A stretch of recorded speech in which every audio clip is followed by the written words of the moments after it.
Chama cha Demokrasia na Maendeleo kimetoa taarifa mpya ambayo imewasha taharuki mpya nchini Tanzania. Ujambo na karibu kwa taarifa zetu za Kenya Scoop. Katika wakati ambao taifa linatafuta dira mpya ya uongozi wa maadili, sauti mpya imeibuka kutoka ndani ya kanisa, sauti inayotajwa kubeba matumaini, haki na ukweli. Uteuzi wa askofu mpya hauonekani tu kama tukio la kidini, bali ishara ya mwelekeo mpya wa kijamii na kisiasa nchini Tanzania. Chama cha Demokrasia na Maendeleo Chadema kanda ya Serengeti sasa kimetoa ujumbe wa dharura ambao umezua taharuki. Kimetoa pongezi rasmi kufuatia kuteuliwa kwa muhashamu Baba Askofu Prosper Baltazar Limo kuwa askofu wa kwanza wa Jimbo Katoliki la Bariadi. Jimbo hilo ni jipya na limezaliwa kutokana na Jimbo Katoliki la Shinyanga, hatua inayotafsiriwa kama upanuzi wa huduma za kiroho na kijamii kwa wananchi wa mkoa wa Simiyu. Kwa mujibu wa taarifa iliyotolewa Machi tarehe 19 mwaka huu, uteuzi huo umeelezwa kuwa ni tukio lenye uzito mkubwa na si tu kwa waumini wa kanisa Katoliki pekee, pia kwa jamii pana na taifa kwa ujumla. Na katika maelezo yake, Chadema kanda ya Serengeti imebainisha kuwa uteuzi wa Askofu Limo unaashiria mwanzo wa zama mpya ya matumaini, na ni matumaini yanayohusishwa na kuwepo kwa uongozi unaotarajiwa kusimamia maadili, haki na ukweli katika jamii. Na katika kipindi ambacho taifa linapitia changamoto mbalimbali za kijamii na kisiasa, uwepo wa viongozi wa kiroho wenye msimamo thabiti unaonekana kuwa muhimu zaidi kuliko wakati mwingine wowote. Ni viongozi wanaoweza kusimama kama sauti ya wale wasio na sauti, wale wanaotafuta haki na wale wanaohitaji ulinzi dhidi ya mifumo isiyo na usawa. Taarifa hiyo pia imeweka wazi kuwa Chadema inaona uteuzi huo kama fursa ya kuimarisha misingi ya maadili katika jamii, na ni hatua inayoweza kusaidia kurejesha imani ya wananchi katika taasisi zinazobeba dhamana ya kuongoza fikra na mwelekeo wa taifa. Kanisa Katoliki kwa muda mrefu limekuwa na nafasi muhimu katika jamii ya Tanzania, sio tu katika masuala ya kiroho, bali pia katika elimu, afya na masuala ya kijamii. Limekuwa mstari wa mbele katika kusimamia haki za binadamu, kutoa huduma kwa wanyonge na kuhimiza uwajibikaji wa viongozi.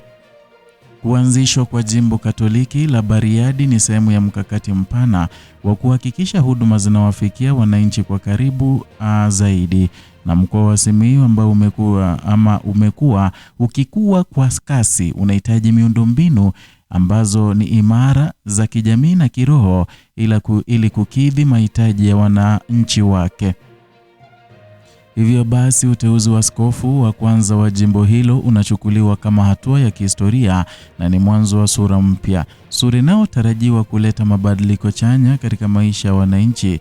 Kwa upande wa kisiasa, uhusiano kati ya taasisi za kidini na vyama vya siasa umekuwa mjadala wa muda mrefu.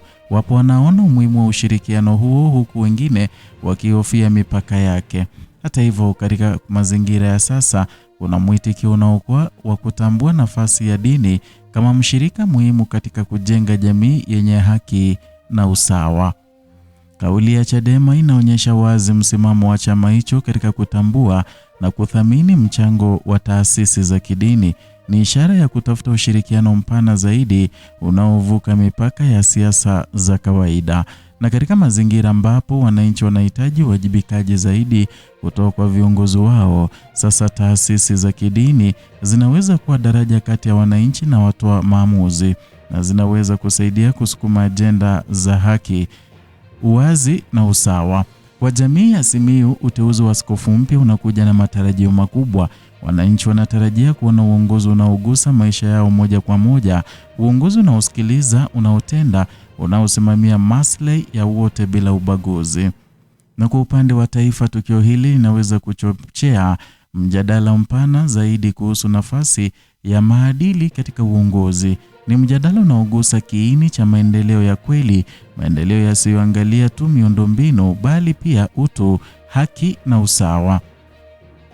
Chadema pia imesisitiza kuwa katika kipindi hiki cha kijamii na kisiasa kuna haja ya taasisi za dini kuwa mstari wa mbele katika kulinda maadili ya taifa, na ni taasisi zinazoweza kuwa walinzi wa misingi ya haki na uhuru. Na kwa mtazamo huu, uteuzi wa Askofu Limo unaonekana kama fursa ya kuimarisha juhudi hizo. Ni nafasi ya kuunganisha nguvu kati ya dini na jamii kwa lengo ya kujenga taifa lenye mshikamano na maendeleo. Taarifa hiyo imeeleza pia umuhimu wa ushirikiano wa karibu kati ya vyama vya siasa na taasisi za kidini. Ushirikiano unaozingatia kuheshimiana, uwazi na malengo ya pamoja. Ni ushirikiano unaoweza kuwa chachu ya mabadiliko chanya, mabadiliko yanayogusa maisha ya wananchi moja kwa moja, mabadiliko yanayojenga imani, yanayorejesha matumaini. Na katika siku zijazo, macho ya wengi yatakuwa yakimwangalia Askofu Limo. Wataangalia mwelekeo wake, maamuzi yake, athari za uongozi wake kwa jamii.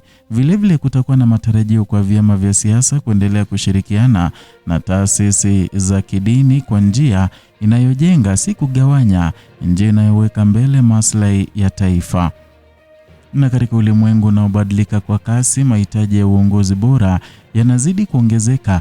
Uongozi unaojali watu, unaosimamia haki, unaoheshimu utu wa kila mwananchi. Na katika kelele za siasa na changamoto za kijamii, sauti ya maadili inayohitajika zaidi kuliko wakati mwingine wowote. Na sasa kupitia uteuzi huu, sauti hiyo ina nafasi mpya ya kusikika kwa nguvu, kwa uthabiti na kwa matumaini mapya kwa Tanzania.